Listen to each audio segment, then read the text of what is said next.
Hey folks, so it is Tuesday, February 22nd, and here is what we are going to do today.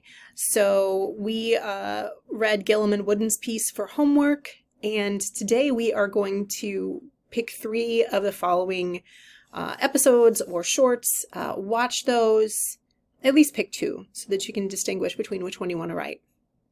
But you're going to watch them, and as you're watching them, I want you to take in mind these kinds of discussion questions.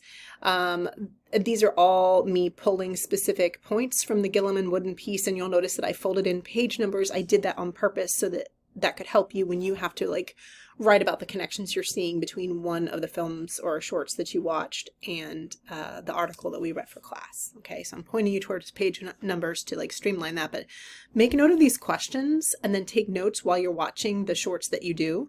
Then before you start writing yours, if you still need some help or you just are curious, you can go ahead and, check out the sample paragraph that I wrote in reflection for this week's or this day's things that we're looking at, right? And just kind of, again, notice the attributes of what I am trying to do here, right? So understand that I'm not just kind of shooting from the hip, but I'm zeroing in on specific moments from one of the films, making direct connections to the article and correctly quoting and paraphrasing from that article, and then making sure to home in on very specific examples from How to Train Your Dragon in terms of how it represents masculinity, right? So it's just an example, but I want you to pay attention to those attributes because that's what we should be developing right now in this section along, these little micro practices, so that when we get to having to write our research proposal and then also the actual analysis in assignment 3, you're gonna be like, I know how to do this, right?